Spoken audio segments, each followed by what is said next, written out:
레위기 1장부터 10장까지는 제사와 관련된 규례와 그 제사장을 집행하는 제사장들과 관련된 규례들에 대해서 우리가 함께 살펴봤습니다. 레위기 11장부터 17장까지는 정결법에 대해서 기록하고 있습니다. 11장은 음식과 관련된 정결, 12장은 산모의 정결법, 13장, 14장은 나병과 관련된 정결법, 또 15장은 유출과 관련된 정결법에 대해서 다루고 있습니다. 그리고 16장은 대속죄일을 통한 이스라엘 회중 전체의 정결에 대해서 이야기하고 있고요. 17장에서는 피를 통해서 죄를 속한다라고 하는 정결의 규례를 언급하고 있습니다. 정결법에 대한 규례를 제정하신 이유는 하나님의 백성들은 예배에서만이 아니라 전반적인 삶 속에서도 정결해야 한다 하는 것을 말씀하고 있습니다. 레위기에서 말하고 있는 이 거룩과 정결의 중요한 정신은 부정한 것과 접촉하지 않아서 정결함을 지켜야 된다라고 하는 것이었습니다. 부정한 음식, 부정한 질병, 부정한 의복, 부정한 가혹 등등 정결함을 깨뜨리는 것들을 멀리해서 소극적으로 거룩함을 지키라 하는 것이었습니다. 자, 이렇게 부정하고 죄악된 것을 멀리한다라고 하는 것은 지금도 상당히 의미가 있는 것이다 이렇게 생각이 됩니다. 요즘 너무 무분별하게 거룩하지 않은 것들, 또 세상의 악한 것들을 접하게 되는 경우가 많이 있죠. 대중매체나 인터넷을 통해서 폭력적이고 선정적인 것들, 또 악하고 부정적인 것들에 아주 쉽게 노출되는 경우가 많이 있습니다. 특히 자라나는 우리 자녀들과 다음 세대들은 주변 환경이나 상황에 영향을 받게 되는 경우가 많이 있지 않습니까? 그래서 가급적이면 신앙에 좋지 않은 영향을 미치는 것들과는 구별되게 하는 것이 좋다는 것이죠. 우리 자녀들이 믿음의 가정 안에서 성장하고 신앙 공동체 안에서 하나님의 말씀과 좋은 본을 보면서 자라는 것이 참 중요하다 하는 것을 우리는 느끼게 됩니다. 오늘 본문에서는 음식과 관련된 정결의 규제에 대해서 말씀하고 있습니다. 음식은 우리가 살아가는 일상적인 삶에서 빼놓을 수 없는 것이죠. 음식은 매일매일 먹는 것이고요. 음식을 먹지 않으면 우리가 살 수 없습니다. 음식을 먹는 것과 관련해서도 정결의 규례를 지키라 이렇게 말씀하고 계신 것은 우리가 일상생활 속에서 거룩함을 실천하면서 사는 것이 중요하다는 것입니다. 거룩이란 예배나 신앙적인 행위만이 아니라 우리의 삶 전반에서 실천하고 지켜야 된다라고 하는 것을 잊지 말라는 것이죠. 자, 그러면 하나님께서 음식과 관련해서 정결법을 제정하신 이유가 무엇이겠습니까? 어떤 분들은 하나님께서 금하신 음식들이 건강이나 위생에 좋지 않기 때문이다 이렇게 말씀하시기도 합니다. 그래서 지금도 하나님께서 금하신 음식들을 먹지 않는 것이 좋다 말씀하시는 분들이 계십니다. 그러나 분명히 하나님께서 그런 기준으로 정결한 음식과 부정한 음식에 대해서 나누어서 말씀하고 계신 것은 아니라는 것이죠. 오히려 위생이나 정결의 기준에서는 예수님과 제자들도 바리새인들과 서기관들의 공격을 받지 않았습니까? 마가복음 7장 2절에서 이렇게 말씀합니다. 그의 제자 중 몇 사람이 부정한 손, 그 씻지 아니한 손으로 떡 먹는 것을 보았더라 말씀합니다. 유대 종교 지도자들은 예수님의 제자들이 씻지 않은 손으로 음식을 먹는 것을 가지고 정결의 규례를 어겼다 이렇게 비난했습니다. 그때 예수님께서 무슨 말씀하셨습니까? 밖에서 입으로 들어가는 음식이 사람을 더럽게 하는 것이 아니다 이렇게 말씀하셨습니다. 예수님께서는 먹는 음식이나 더러운 손이 우리의 거룩함을 깨뜨리는 것이 아니다 이렇게 말씀하셨죠. 오히려 우리 마음에 있는 것들, 즉 우리 안에 하나님께서 싫어하시는 것들을 가지고 있는 것이 오히려 우리를 더럽힌다, 이렇게 말씀하셨습니다. 오늘 말씀에 나오는 음식과 관련된 정결의 규례도요, 인간적인 건강이나 위생의 문제를 이야기하고 있는 것이 아닙니다. 자, 그 중심에는 하나님의 말씀과 명령을 지키느냐, 그렇지 않으냐라고 하는 문제가 놓여 있다는 것이죠. 하나님께서 금하셨기 때문에 그 말씀에 순종하고 먹지 않는 것, 그것이 하나님의 백성들에게 요구되는 거룩함의 모습이었다라고 하는 것입니다. 그래서 우리는 다른 그 무엇보다도 하나님께서 좋아하시는 것인지, 하나님께서 싫어하시는 것인지에 대해서 관심을 가져야 한다는 것입니다. 인간적이고 세상적인 기준에서 이해하는 것이 아니라 하나님의 기준에서 선과 악, 거룩과 부정을 구분할 수 있는 신앙인들이 되어야 한다는 것입니다. 자, 먼저 하나님께서는 이스라엘 백성들이 먹을 수 있는 정결한 음식의 기준에 대해서 말씀해 주셨습니다. 2절, 3절을 보십시오. 이스라엘 자손에게 말하여 이르라. 육지의 모든 짐승 중 너희가 먹을 만한 생물은 이러하니 모든 짐승 중 굽이 갈라져 쪽발이 되고 새김질하는 것은 너희가 먹되, 말씀합니다. 하나님께서는 육지에서 사는 짐승들 중에서 굽이 갈라져서 쪽발이 되고 새김질을 하는 것은 먹을 수 있다, 이렇게 말씀하셨습니다. 흔히 우리가 생각할 수 있는 소, 양, 염소 같은 것들은 이스라엘 백성들이 먹을 수 있는 짐승들이었습니다. 그러나 낙타, 또 사반, 바위 오소리를 이야기합니다.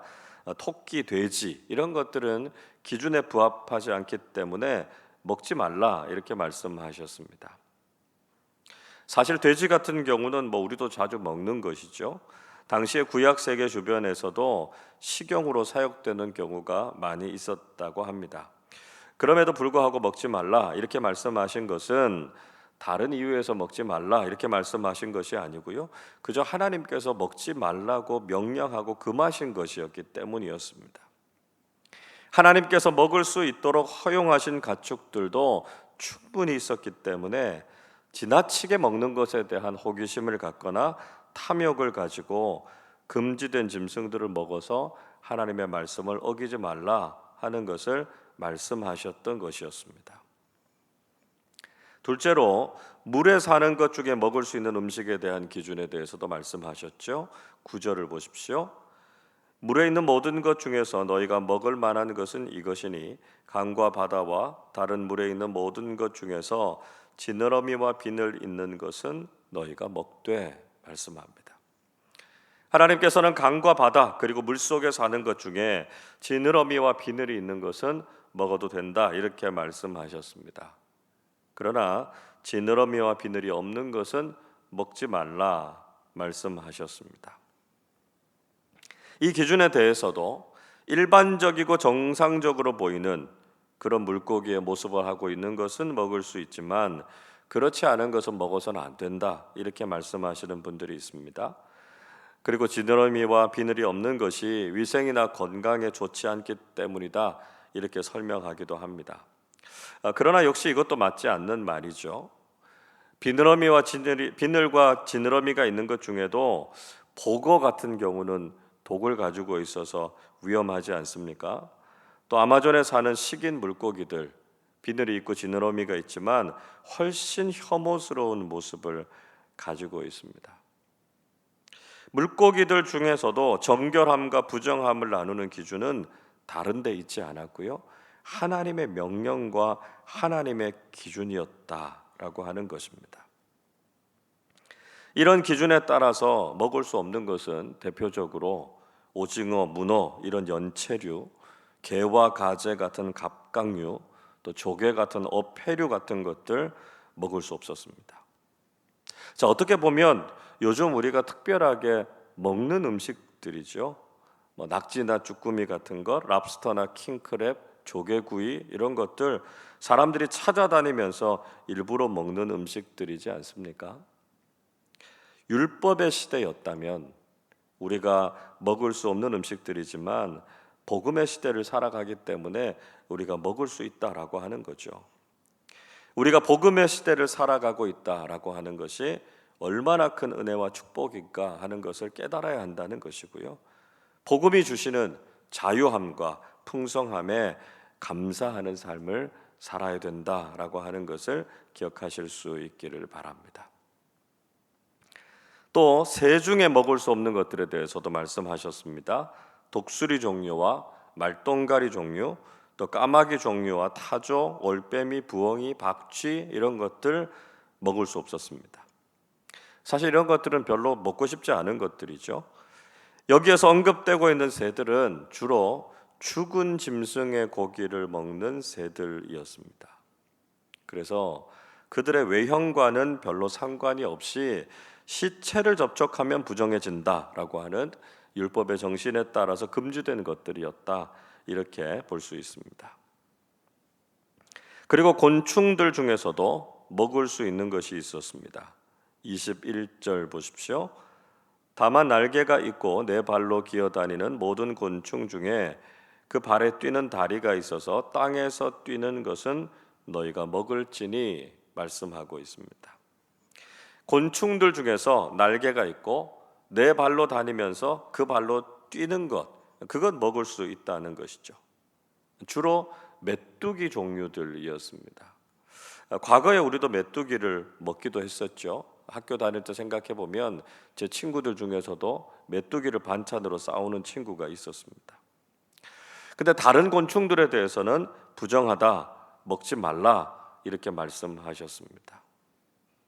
간혹 중국 같은 곳을 여행해 보면 각종 벌레들, 또 혐오스러운 음식들을 먹는 거 볼 수 있는데 사실 현대의 기준에서도 먹기가 좀 꺼려지는 것들이긴 하죠.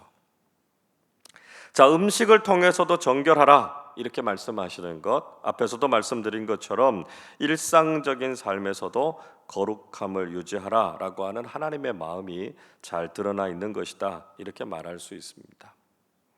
그리스도인은 일상을 거룩으로 세워가는 사람들입니다. 매일 우리의 삶 전체가 하나님께서 받으실 만한 거룩한 예배자의 삶으로 드려지실 수 있기를 바랍니다. 작은 것 하나까지도 하나님의 말씀에 순종해서 우리가 살아가는 삶이 하나님께 드려지는 거룩한 예배가 되실 수 있기를 바랍니다. 오늘도 우리가 음식을 먹고 일상적인 삶을 살아가는 모든 것을 통해서도 하나님께서 기뻐하시는 거룩한 삶을 살아서 하나님께 영광이 되는, 하나님께 온전히 드려지는 참된 예배자로, 믿음의 사람으로 살아가는 우리 모두가 되시기를 주님의 이름으로 축원합니다. 기도하겠습니다. 거룩하시고 자비하신 하나님 아버지, 저희들을 하나님의 자녀로 삼아주시고 거룩한 믿음의 사람들로 살게 해주셔서 감사를 드립니다.